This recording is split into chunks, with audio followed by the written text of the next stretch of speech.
आखिर क्यों इस लड़की को जंजीरों ने जकड़ रखा था? क्यों इसकी कब्र पर सांप और बिच्छू रेंगते हुए दिखाई दे रहे थे? यह ऐसा क्या गुनाह करती थी जिसकी वजह से इसको इतना सख्त अजाब हो रहा था? इसको सुनकर आपकी रूह तक कांप जाएगी। सुल्तानपुर गांव में रहने वाली एक 20 साल की जवान लड़की अपने माँ बाप और 2 भाइयों के साथ रहती थी, लेकिन उसके दिल में ऐसी सख्ती और ऐसी बेपरवाही भर चुकी थी कि अल्लाह की तरफ से आने वाली हर दावत, हर रहमत, हर पुकार उसके दरवाजे से टकराकर वापस लौट जाती थी। उस घर की सुबहें बहुत सुंदर हुआ करती थीं।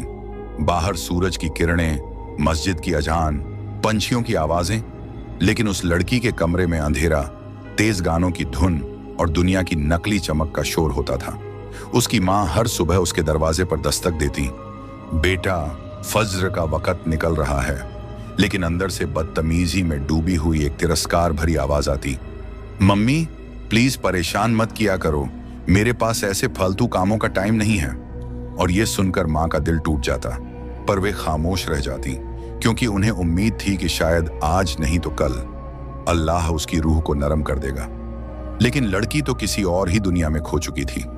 वो दुनिया जहां उसे अपने चेहरे की सजावट की परवाह थी, माँ बाप की इज्जत की नहीं, जहां उसे सहेलियों के गंदे मजाकों में मजा आता था, लेकिन कुरान की एक आयत भी सुनना उसे बोझ लगता था, जहां उसे मोबाइल पर घंटों बात करने की फुर्सत थी, लेकिन नमाज के लिए 1 मिनट भी निकालना उसे भारी लगता था।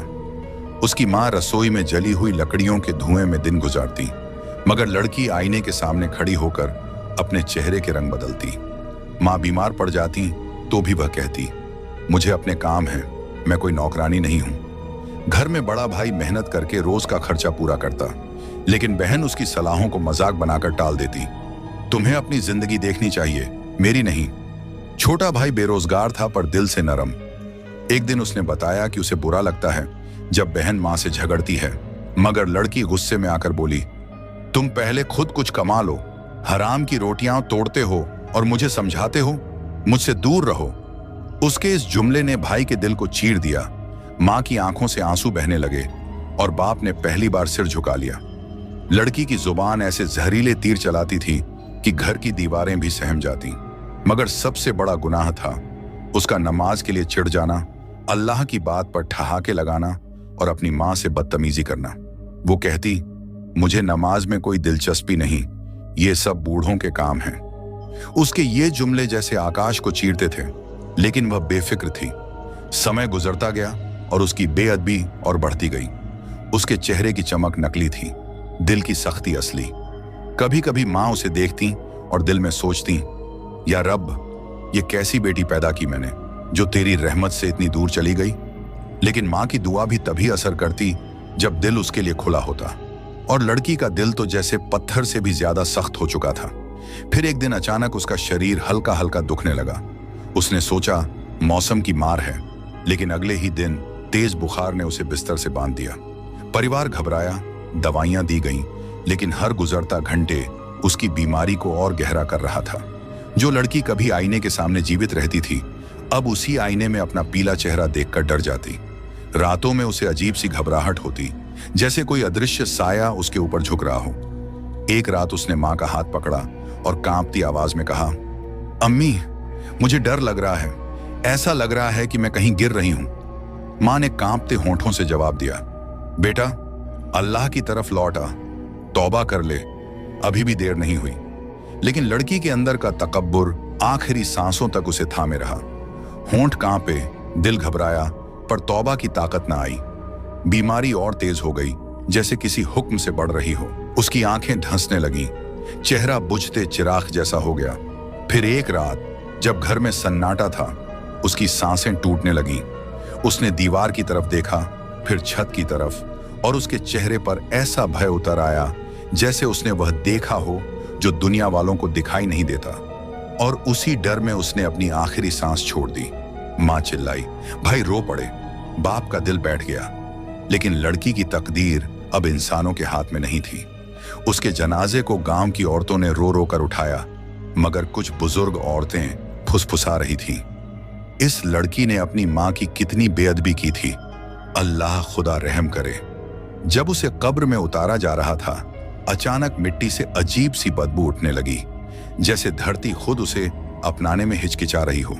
और जब रात आई तब गांव वालों ने देखा कि उस कब्र पर जंजीरें कसती जा रही हैं, जैसे कोई अदृश्य ताकत उसे दबोच रही हो। कुछ लोगों ने सांपों को उसकी मिट्टी पर रेंगते देखा, कुछ ने बिच्छुओं को उसकी कब्र के सिराहने पर घूमते पाया। लोग कहते हैं कि उस रात उसकी कब्र के पास से गुजरने वालों ने चीख जैसी आवाज सुनी, पर कोई हिम्मत नहीं कर पाया देखने की। और आज भी यह रहस्य वही है, आखिर क्यों उस लड़की को कब्र में जंजीरों ने जकड़ा? कौन सा गुनाह था जिसने उसकी रूह को सुकून नहीं लेने दिया? और क्यों उसकी बेनमाजी और बेअदबी उसके अंजाम की वजह बनी? इसकी शुरुआत यही थी, लेकिन अंजाम अभी बाकी है। उस रात जब सुल्तानपुर के आसमान पर बादल अचानक घिर आए और हवा में एक अजीब सी ठंडक फैल गई, तभी गांव वालों ने पहली बार उस कब्रिस्तान से उठती हुई सरसराहट सुनी, जैसे सूखी मिट्टी किसी अंदर दबे हुए दर्द को बाहर फेंकना चाहती हो। और उसी रात की काली खामोशी में वह कब्र जिसमें कल ही उस लड़की को उतारा गया था, कुछ इस तरह हल्की सी कांपी कि पास खड़े दो लोगों ने डर के मारे अपने कदम पीछे खींच लिए। कहते हैं कि जमीन पर ताजी डाली गई मिट्टी के अंदर से जैसे कोई चीज हड़बड़ा कर उठी हो, लेकिन कोई यह नहीं समझ पा रहा था कि वह सरगोशी किसकी थी, हवा की या किसी अदृश्य चीख की। सुबह होते ही गांव में खबर फैल गई कि रात भर उस कब्र पर सांप घूमते रहे और दो बच्चों ने देखा कि मिट्टी के पास पतली लोहे की जंजीर खुद ब खुद खींचती जा रही थी, जैसे किसी तड़पती रूह को रोकने के लिए उसे कसकर पकड़ा जा रहा हो। गांव के बूढ़े लोग फुसफुसाने लगे, कोई मामूली बात नहीं है, यह अल्लाह का इशारा है। लेकिन कोई हिम्मत नहीं करता था खुलकर बोलने की, क्योंकि जिस लड़की को दफनाया गया था उसकी जिंदगी ऐसी आग से भरी थी जिसे लोग खुलकर बयान करने से भी हिचकते थे। लड़की के वालिद की हालत बद से बदतर होती जा रही थी। वे कभी अपनी दाढ़ी के सफेद बालों को पकड़कर रोते, कभी आकाश की ओर देखकर कहते, या रब, अगर मेरी परवरिश में कमी रह गई तो मुझे माफ कर दे। लेकिन मां की आंखों में सबसे गहरी चोट थी। उन्हें अपनी बेटी की हर बदतमीजी, हर धक्का, हर गाली याद आ रही थी। और फिर उन्हें बेटी का वो चेहरा याद आता जो मौत से पहले खौफ से जम गया था। एक ऐसा चेहरा जिसमें तौबा की तमन्ना थी, मगर तौबा की ताकत नहीं थी। उसी रात जब सभी अपने अपने घरों में बैठे थे, तभी उनके दरवाजे पर हल्की दस्तक हुई। पड़ोस का एक बुजुर्ग खड़ा था, चेहरे पर अजीब सा डर। उसने धीरे से कहा, कब्रिस्तान मत जाना अभी, वहां कुछ अजीब हो रहा है, जैसे कोई अंदर से मिट्टी को धकेल रहा हो। ये सुनकर लड़की की मां के होश उड़ गए। उन्होंने बिना चप्पल पहने कब्रिस्तान की तरफ भागने की कोशिश की, लेकिन वालिद ने उन्हें थाम लिया। अल्लाह के वास्ते पागल मत बनो, वहां जाना मुनासिब नहीं। मगर एक मां का दिल कैसे रुके? उसकी रूह टूट रही थी और वह बार बार कह रही थी, मेरा बच्चा परेशान है, मैं कैसे बैठ जाऊं? दिल पर भारी पत्थर रखकर घर वालों ने उसे रोका। अगले दिन जब गांव के कुछ लोग कब्र देखने पहुंचे तो उन्होंने देखा कि मिट्टी कुछ जगहों पर धंस चुकी थी, जैसे किसी ने अंदर से धक्का मारा हो। एक औरत बेहोश हो गई क्योंकि उसने साफ साफ देखा कि कब्र की दीवारों के पास छोटे छोटे बिच्छू इकट्ठे थे। इतने कि कदम रखने की जगह नहीं थी।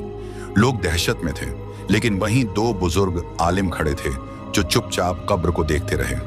उनमें से एक ने धीमी आवाज में कहा, जब जिंदगी में अल्लाह की बातों से नफरत की जाती है, जब मां की बेअदबी इंसान के लिए खेल बन जाती है, जब नमाज से दूर रहना गर्व बन जाए, तो अक्सर कब्र इंसान से अपना हिसाब खुद लेती है। ये बात हवा में तैर गई और लोगों के दिलों में सिहरन दौड़ गई। उधर उस लड़की का घर अब एक सन्नाटे में बदल चुका था। कभी उसकी जोर जोर से चलने वाली हंसी गूंजती थी, आज सिर्फ पछतावे की आहें गूंजती थीं। उसका बड़ा भाई हर शाम अपने कमरे में जाकर चुपचाप रोता, क्योंकि उसे याद आता कि उसने कितनी बार अपनी बहन को प्यार से समझाया था। वह सोचता, काश एक बार वह मेरी बात सुन लेती, काश एक बार नमाज पढ़ लेती, काश आखिरी वक्त में तौबा कर लेती। छोटा भाई तो बिल्कुल टूट गया था। उसे अपनी कही हुई बात याद आ रही थी, हराम की रोटियां तोड़ते हो। यह जुमला उसके दिल पर ऐसे गढ़ा जैसे किसी ने आग रख दी हो। वह बार बार खुद को कोसता, मैंने क्यों उसे यह कहा? शायद मेरी बात से उसके दिल में सख्ती बढ़ी, शायद मैंने भी गुनाह किया। मगर वालिद ने उसे सीने से लगाकर कहा, नहीं बेटे, कोई इंसान किसी को गुमराह नहीं करता। जिसे हिदायत चाहिए होती है वह छोटी सी बात से भी बदल जाता है, और जिसे हिदायत से नफरत हो वह कुरान की आयतें सुनकर भी नहीं बदलता। इन्हीं बातों के बीच दोपहर ढल गई, मगर कब्र का मामला रुकने का नाम नहीं ले रहा था। शाम के वक्त गांव के चौकीदार ने बताया कि कब्र के पास की मिट्टी में फिर हलचल हुई है, और कुछ लड़कों ने देखा है कि कब्र की एक कोने की मिट्टी फटकर बाहर आई थी, जैसे कोई अंदर से खरोंच रहा हो। आलिम लोग फिर पहुंचे और उन्होंने मिलकर कुरान पढ़ा, आयतें पढ़ी, लेकिन हर पढ़ाई के बाद मिट्टी थोड़ी देर शांत होती और फिर वही सरसराहट शुरू हो जाती।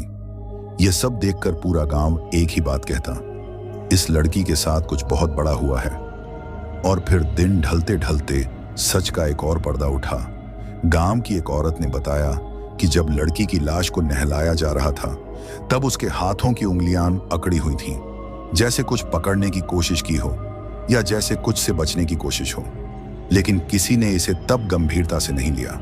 अब जब कब्र ऐसी हालत दिखा रही थी, लोग उन उंगलियों की अकड़न को मौत से पहले के खौफ का निशान समझने लगे। घर में माहौल इतना भारी था कि सांस लेना भी मुश्किल लगता था। माँ ने खाना पीना छोड़ दिया, बाप नमाज में रोते रोते गिर पड़ते और भाई खुद को कमरे में बंद कर लेते। लेकिन इसका अंत यही नहीं था। रात गहराई तो उस कब्रिस्तान के पास से गुजरने वाले आदमी ने बताया कि वहां से एक ऐसी आवाज आई जैसे कोई बंधी हुई बेड़ियों को पटक रहा हो। कुछ देर बाद उसे मिट्टी से हल्की सी धुआंनुमा चीज उठती दिखी और वह डर के मारे भाग पड़ा। सुबह उसने यह बात गांव में कही तो लोग कांप उठे, क्योंकि सब जानते थे अल्लाह की पकड़ से कोई नहीं बच सकता, और यह लड़की जिस रास्ते पर चली थी वह रास्ता उसी अंजाम पर पहुंचता है। इस सारी दहशत, पछतावे और अल्लाह के डर के बीच एक ही सवाल अब हवा में तैर रहा था, क्या उस लड़की की रूह अभी भी बेचैन है? क्या उसका अंजाम पूरा हुआ या अभी कुछ बाकी है? और क्या यह कब्र जिसे जंजीरों ने जकड़ा है अपना पूरा राज हमें बताने वाली है, या यह रहस्य रातों की खामोशी में ही दफन रहेगा? सुल्तानपुर की उस शाम में एक अजीब सी खामोशी उतर आई थी, जैसे हवा खुद थक चुकी हो और पेड़ों ने सरसराने से इनकार कर दिया हो। और इसी सन्नाटे के बीच उस लड़की की कब्र से उठती अफवाहें अब डर की शक्ल ले चुकी थीं। गांव वाले कहना तो नहीं चाहते थे, लेकिन उनके चेहरों पर साफ लिखा था कि यह मामला सिर्फ एक मौत का नहीं बल्कि एक चेतावनी का है। और धीरे धीरे यह बात हर घर में आग की तरह फैलने लगी कि जिस लड़की ने जिंदगी में नमाज से नफरत की, माँ से बदतमीजी की और गुनाहों को अपनी आदत बना लिया, उसकी कब्र भी अब सामान्य नहीं रह गई है। उसी शाम लड़की के घर में मातम का तीसरा दिन था, लेकिन ऐसा मातम जिसे सिर्फ आंसू नहीं, पछतावा भी खा रहा था। वालिद अपने कमरे में एक कोने में बैठे थे, आंखों में नींद नहीं, दिल में सुकून नहीं, और जब भी वे आंखें बंद करते तो उन्हें बेटी का वही चेहरा दिखाई देता, डर से फटी हुई आंखें, सूखे हुए होंठ, और ऐसा लगता मानो वह मौत से बचने के लिए किसी को पुकार रही थी। माँ कमरे के बीचों बीच बैठी थी, सर पर दुपट्टा, आंखें सूजी हुई और दिल में एक ही सवाल, कहीं मेरी कोताही तो उसकी बर्बादी की वजह नहीं बनी? इसी बीच छोटा भाई घर के बाहर बैठकर अपनी उंगलियों से मिट्टी कुरेद रहा था, जैसे अपनी ही जिंदगी की गलती को खोदकर बाहर निकालना चाहता हो। उसकी आंखें सूखी नहीं थीं, लेकिन उनमें एक ऐसी खामोशी थी जो चीख से भी ज्यादा डरावनी थी। बड़ा भाई घर के पुराने पीपल के नीचे बैठा आसमान को देख रहा था। उसकी आंखों में सिर में एक ही बात तैर रही थी, बहन, तूने आखिर तेरी जिंदगी को किस मोड़ पर फेंक दिया? इन सब के बीच गांव में एक नई बात फैलने लगी। कुछ लोगों ने कहा कि देर रात एक काले कुत्ते को कब्र के पास घूमते देखा गया है, जिसकी आंखें लाल थीं और वह किसी चीज को घूर रहा था, जैसे अंदर कुछ हिल रहा हो। कुछ ने कहा कि मिट्टी में हल्की हल्की कंपन होती है, जैसे कब्र सांस ले रही हो। औरतें बच्चों को लेकर वहां जाने से डरने लगी, और गांव के मौलवी ने लोगों को समझाया कि यह सब अल्लाह के इशारे हैं, लेकिन कोई भी यह मानने को तैयार नहीं था कि मामला इतना आसान है।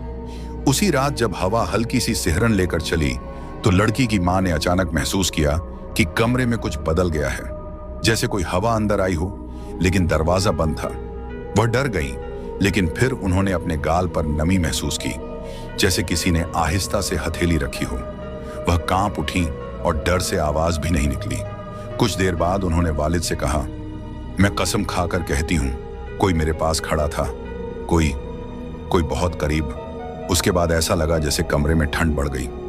वालिद ने उन्हें सीने से लगा लिया, लेकिन उनकी खुद की हिम्मत भी अब टूट चुकी थी।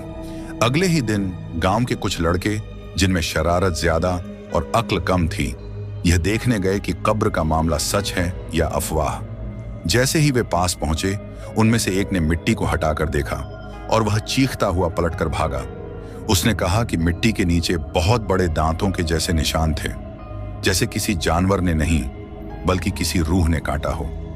यह बात पूरे गांव में फैल गई और अब डर का स्तर इतना बढ़ गया कि शाम होते ही लोग अपने दरवाजे बंद कर लेते। यहां तक कि मजार से लौटने वाले लोग भी कहते कि उन्हें दूर से उस कब्र की तरफ अजीब सी खिंचाव महसूस होता है। लेकिन कहानी का सबसे डरावना हिस्सा अभी बाकी था। लड़की की मां अचानक एक दिन बेहोश होकर गिर पड़ी। जब उन्हें होश आया तो उन्होंने ऐसी बात कही कि पूरा घर दहल गया। मैंने अपनी बेटी को देखा, मेरे बिस्तर के पास खड़ी थी। उसके हाथ काले थे और आंखों में इतनी आग थी कि मैं सहन नहीं कर पाई। यह सुनकर बड़ा भाई गुस्से में बोला, अम्मी ऐसा नहीं हो सकता, आप सदमे में हैं। लेकिन मां चीख कर बोली, मैं मां हूं, मुझे अपनी औलाद की खुशबू भी याद है और उसकी आहट भी। यह बात गांव की औरतों तक पहुंची और कुछ ने कहना शुरू कर दिया कि अक्सर गुनाहगार की रूह कब्र में चैन नहीं पाती और घर वालों के पास वापस आती है क्योंकि उनकी जिंदगी में अधूरापन रह जाता है। शाम ढलते ढलते मामला इतना बढ़ गया कि गांव का सबसे बूढ़ा आदमी, जिसे सब चाचा फजलू कहते थे, घर आया और बोला, तुम्हारी लड़की की रूह बेचैन है। यह सब ऐसे ही नहीं रुकने वाला। इसकी असली वजह गुनाह है जिसकी जड़ें बहुत गहरी हैं। उसने बताया कि उसने कई ऐसे मामले देखे हैं जहां बेनमाज और बदजुबान लोग मौत के बाद सुकून नहीं पाते। इस सब के बीच कब्रिस्तान में एक नई हलचल देखी गई।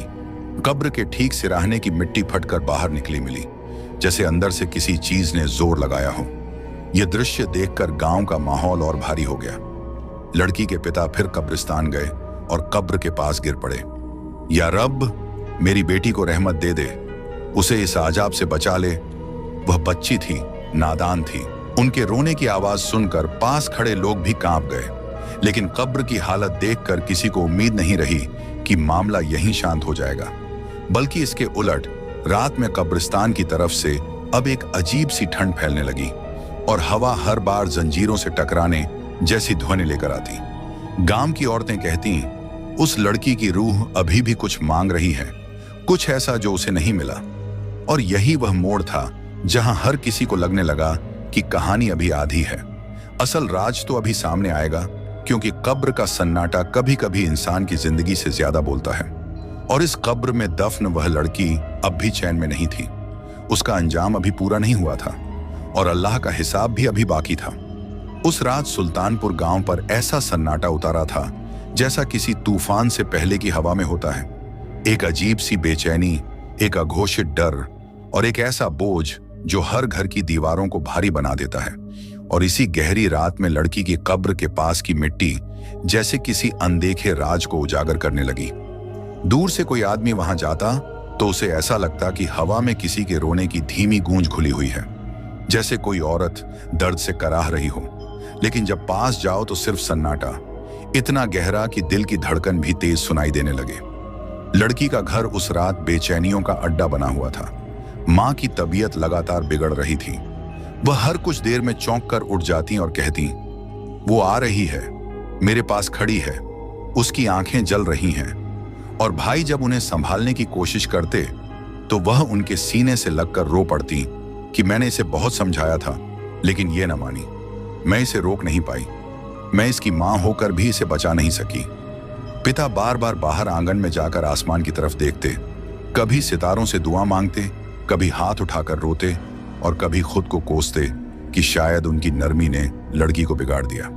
उसी रात गांव के कुछ बुजुर्गों ने मिलकर फैसला किया कि अगले दिन कब्र पर दुआ की जाएगी, क्योंकि मामला सामान्य नहीं रहा था और उन्हें डर था कि कहीं यह पूरा इलाका किसी बलाए में न फंस जाए। लेकिन अगले दिन जो हुआ वह पूरे गांव को हिला गया। सुबह फज्र के वक्त कुछ लोगों ने देखा कि लड़की की कब्र की मिट्टी सीली नहीं, बल्कि जैसे गर्म हो, जैसे उसके नीचे कोई बेचैन सांसों का तूफान चल रहा हो। मिट्टी में जगह जगह छोटे छोटे छेद थे, जैसे किसी ने रात भर कुरेद कुरेद कर बाहर निकलने की कोशिश की हो और सिराहने के पास पड़ी छोटी झाड़ी काली पड़ चुकी थी, जैसे कोई आग वहां से गुजरी हो। यह देखकर मौलवी साहब के चेहरे पर भी वह सुकून नहीं था जो आमतौर पर उनके अंदर रहती थी। उन्होंने तुरंत लोगों को तलब किया और कहा, यह मौत के बाद का अजाब है, ये हम सब के लिए निशानी है, लेकिन हमें इस परिवार की मदद करनी चाहिए, क्योंकि मरने वाले के गुनाहों की आग अक्सर उसके घर वालों की रूह तक को जला देती है। मौलवी साहब ने सूरह मुल्क और दूसरी आयतें पढ़ी, दाम किया और कब्र पर पानी डाला, लेकिन पानी डालते ही ऐसा लगा जैसे पानी मिट्टी में नहीं, किसी अंगारे पर गिरा हो। एक हल्की सी भाप उठी जिसे देखकर लोगों का दिल कांप उठा। इसी दौरान लड़की का बड़ा भाई, जो मजबूत दिल वाला माना जाता था, कब्र के पास खड़ा हुआ और अचानक उसके पैरों में कपकपी दौड़ गई। उसने कसम खाकर कहा कि उसे कब्र के नीचे से अम्मी जैसी आवाज सुनाई दी। यह सुनते ही लोगों में हलचल मच गई। कुछ ने उसे वहम कहा, कुछ ने उसे अजाब बताया, लेकिन सबके चेहरे का रंग उड़ा हुआ था। उसी शाम लड़की की मां पर दूसरी बार बेहोशी का दौर पड़ा। होश आया तो उन्होंने कहा कि उन्होंने अपनी बेटी को सपने में नहीं बल्कि जागते हुए देखा। वह कमरे के कोने में खड़ी थी, उसके चेहरे पर गहरा अंधेरा था और वह कह रही थी, अम्मी मुझे बचा लो, मुझे बहुत दर्द हो रहा है, मेरी कब्र में आग है, मुझे सांप ढंक लेते हैं। मैं चीखती हूं लेकिन कोई नहीं आता। यह सुनकर घर में मातम से ज्यादा दहशत फैल गई। छोटा भाई रोते रोते कहने लगा, हमने उसे क्यों नहीं रोका, हमने क्यों उसे संभाला नहीं, हम क्यों चुप रहे जब वह गुनाह कर रही थी।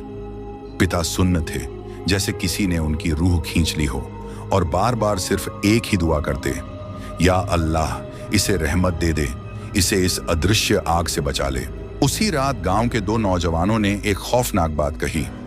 जब वे कब्रिस्तान के पास से गुजर रहे थे, उन्होंने देखा कि लड़की की कब्र के ऊपर की मिट्टी हर 5-6 सेकंड पर हल्की सी उठती है, जैसे नीचे कोई करवट बदल रहा हो। वे डरकर भागे और उनकी यह बात गांव में बिजली की तरह फैल गई। अगले ही दिन कब्र को ठीक करने के लिए लोग इकट्ठा हुए और जैसे ही उन्होंने मिट्टी हटाई, उन्हें एक ऐसी चीज दिखी जिसकी कल्पना भी किसी ने नहीं की थी। कब्र की मिट्टी के ठीक नीचे जंजीर का एक टुकड़ा दबा हुआ था। जंग लगा, टूटता हुआ, लेकिन साफ दिख रहा था कि वह रात में खींचा या तोड़ा है। किसी ने जिंदगी में कभी यह नहीं देखा था कि कब्र के अंदर जंजीर कैसे आ सकती है, लेकिन सबका दिल जानता था कि यह कोई दुनिया का मामला नहीं, बल्कि वह अदृश्य अजाब है जिसका जिक्र किताबों में मिलता है, जहां गुनाहगार रूहें बंधी रहती हैं। लड़की की मां यह देखकर वहीं गिर पड़ी, हे अल्लाह, मेरी बेटी कितने अजाब में है। और भाई हांफते हुए बोले, अब्बू, उसकी रूह हमसे मदद मांग रही है, वो जा नहीं पा रही। मौलवी साहब ने घर वालों को समझाया, यह सबक का वक्त है, गुनाह की जड़ें उसकी रूह को जकड़ चुकी हैं, इसे सिर्फ दुआ, इस्तिगफार और सदका ही हल्का कर सकता है। लेकिन यह बात कहने के बावजूद उनके खुद के हाथ कांप रहे थे, जैसे वह भी उस कब्र की बेचैनी अपने दिल में महसूस कर रहे हों। उस दिन से घर में अजीब सी घटनाएं शुरू हो गईं। कभी कमरे में सरसराहट, कभी दरवाजे का अपने आप खुल जाना, कभी रात में हल्की हल्की रोने की आवाज, और मां को अक्सर ऐसा लगता जैसे कोई उनके कंधे पर हाथ रख रहा हो। लड़की की मौत का बोझ अब सिर्फ एक किस्सा नहीं था, वह एक जिंदा साया बन चुका था। उसकी आत्मा बेचैन थी, उसकी कब्र उथल पुथल थी और उसका अंजाम अभी पूरा नहीं हुआ था। अजाब की रातें अभी जारी थीं और वह रूह अभी भी अपने गुनाहों की सजा के अंधे कुएं में गिरती ही चली जा रही थी, बिना किसी ठहराव के। उस रात सुल्तानपुर के आसमान पर बादलों की मोटी चादर थी, जैसे वह भी इस किस्से का आखिरी सच देखने के लिए झुक आए हों। हवा इतनी भारी थी कि हर सांस जैसे किसी अनकहे बोझ से लदी लग रही थी। और इसी रात वह वक्त आया जब लड़की की रूह की बेचैनी अपनी चरम पर पहुंच गई। घर में हर किसी को ऐसा महसूस हो रहा था कि कुछ होने वाला है। मां बार बार अपने हाथ कांपते हुए उठा रही थी, जैसे किसी को पकड़ने की कोशिश कर रही हूं, और उनके होंठ लगातार यही बुदबुदा रहे थे, मेरी बच्ची कहाँ है, उसे शांति क्यों नहीं मिल रही। पिता पूरे घर में चक्कर लगा रहे थे, जैसे किसी अदृश्य खतरे से लड़ने की कोशिश कर रहे हों। और अचानक उनकी नजर उस कमरे पर पड़ी जहां लड़की अपनी जिंदगी में घंटों बिताया करती थी। वह कमरा आज भी वैसा ही था, खिड़की आधी खुली, मेकअप का डिब्बा एक तरफ, मोबाइल का चार्जर फर्श पर, और वह आईना जिसमें वह हर सुबह खुद को निहारती थी आज एक अजीब सी फीकी चमक लिए बैठा था। जैसे ही पिता उस कमरे में दाखिल हुए, हवा का एक ठंडा झोंका अंदर आया और उन्हें लगा जैसे कमरे में कोई और मौजूद है। वह डर गए लेकिन कदम पीछे नहीं हटाए। उनकी आंखें नम थीं और दिल में एक ही मांग, या अल्लाह मेरी बच्ची पर रहमत कर दे। उसी समय बाहर आंगन में बड़ा भाई चीखते हुए आया, अब्बू, कब्रिस्तान में कुछ हो रहा है, मिट्टी फिर उभर रही है। यह सुनते ही घर वाले, मौलवी साहब और कुछ पड़ोसी टॉर्च लेकर कब्रिस्तान की तरफ भागे। रात इतनी स्याह थी कि टॉर्च की रोशनी भी कांपती हुई लग रही थी और कब्रों के बीच से गुजरते हुए हर कदम पर ऐसा महसूस हो रहा था जैसे उनकी एड़ियों को कोई अदृश्य ठंड छू रही हो। लड़की की कब्र के पास पहुंचते ही सबके पैर थम गए। मिट्टी वास्तव में हिल रही थी, लेकिन किसी शोर के साथ नहीं, बल्कि एक ऐसी खामोशी के साथ जिसमें दर्द छुपा हुआ था। ऐसा लग रहा था जैसे नीचे कोई सांस लेने की कोशिश कर रहा हो, कोई बेचैनी बाहर निकलना चाहती हो। मौलवी साहब ने तुरंत कुरान की आयतें पढ़नी शुरू की। उनकी आवाज में एक डर भी था और एक दया भी। और जैसे जैसे आयतें फिजा में फैलती गईं, मिट्टी का कंपन हल्का होने लगा, लेकिन पूरी तरह थमा नहीं। लड़की की मां कब्र के पास बैठ गई। उन्होंने मिट्टी पर हाथ रखा और रोते हुए कहा, बेटी, अल्लाह से माफी मांग, तू अकेली नहीं है, हम तेरे लिए दुआ कर रहे हैं, वापस आ जा उस अजाब से। उनके ये शब्द सुनकर बड़ा भाई अचानक बिखर गया। वह कब्र के पास गिर पड़ा और कहने लगा, बहन, तूने कभी सुना नहीं, लेकिन आज सुन ले, हम तुझे अकेला नहीं छोड़ेंगे, तुझे शांति दिलाएंगे। उसी वक्त एक हवा का तेज झोंका उठा और पेड़ों की शाखाएं इतनी जोर से हिलीं जैसे आसमान खुद चीख रहा हो। लोगों ने देखा कि कब्र की मिट्टी पर हल्की सी दरार बनी और फिर धीरे धीरे वह बंद हो गई, जैसे कुछ ठहर रहा हो, जैसे कुछ थक गया हो। मौलवी साहब ने सबको हटने को कहा और खुद कब्र के पास बैठकर देर तक दुआ करते रहे। उन्होंने इस्तिगफार पढ़ा, सूरह ए यासीन, सूरह ए मुल्क, और फिर लंबे वक्त तक अपने हाथ आसमान की तरफ उठाए रखा। उस रात घर लौटते वक्त सबके चेहरे पर वही सवाल था, क्या अजाब थम गया? क्या रूह को सुकून मिला? लेकिन जवाब कहीं नहीं था। बस एक अजीब सी हल्की ठंड थी जो उनके कपड़ों में सम गई थी। घर पहुंचकर जैसे ही सभी बैठे, मां की आंखें अचानक पलटी। उन्होंने कंपाती आवाज में कहा, मैंने उसे देखा। इस बार वह पहले जैसी नहीं थी। उसके चेहरे पर अंधेरा नहीं था, उसकी आंखों में चीख नहीं थी, वह बस चुप थी, जैसे दुआएं उस तक पहुंच गई हों। पिता ने गहरी सांस ली और उनकी आंखों से बरसों का बोझ उतरता दिखा। लेकिन कहानी यहीं खत्म नहीं होती। अगली सुबह जब गांव के लोग कब्र देखने गए, उन्होंने देखा कि मिट्टी बिल्कुल शांत थी, जैसे कोई बच्चा गहरी नींद में हो और उस पर रात में की गई दुआ का पानी सूखकर एक छोटे से चमकदार निशान की तरह रह गया था। किसी ने कहा कि यह अल्लाह की रहमत का असर है, किसी ने कहा कि गुनाहों की आग अब ठंडी हो गई है, और मौलवी साहब ने बस इतना कहा, जब इंसान जिंदगी में नमाज छोड़ देता है, माँ बाप की बेअदबी करता है, गुनाहों में जीता है, तो उसका दिल अंधेरा हो जाता है। लेकिन याद रखो, अल्लाह की रहमत उससे भी बड़ी है। अगर घर वाले तौबा और दुआ करते रहें तो कभी कभी अज़ाब भी हल्का हो जाता है। लड़की की माँ कब्र को दूर से देखती रही और रोकर बोली, काश मेरी बेटी ने यह सबक जिंदगी में ही समझ लिया होता। और इस तरह सुल्तानपुर गांव में यह कहानी एक सबक बनकर फैल गई। कब्र का अजाब, रूह की बेचैनी, दुआ की ताकत और गुनाहों का अंजाम। लोग आज भी कहते हैं कि रात की उस हवा में कभी कभी एक हल्की सी फुसफुसाहट सुनाई देती है, जैसे कोई कह रहा हो, नमाज मत छोड़ो, अपने माँ बाप की इज्जत करो, जिंदगी को गुनाहों में मत घंवाओ, वरना मौत के बाद का सफर बहुत मुश्किल होता है। लड़की की रूह अब शायद सुकून में हो, लेकिन उसका कस्सा आज भी हवा में तैरता है, एक ऐसी चेतावनी की तरह जिसे अनसुना करना किसी इंसान के लिए खतरे से खाली नहीं, क्योंकि रहमत भी अल्लाह की है और अजाब भी, और इंसान का दिल ही उसका असली फैसले का मैदान होता है। प्यारे दोस्तों, मुझे पता है आपको ये सच्चा वाकया जरूर पसंद आया होगा, इसीलिए आप इस वीडियो को लाइक और हमारे इस्लामिक फोल्डर चैनल को सब्सक्राइब करें। शुक्रिया।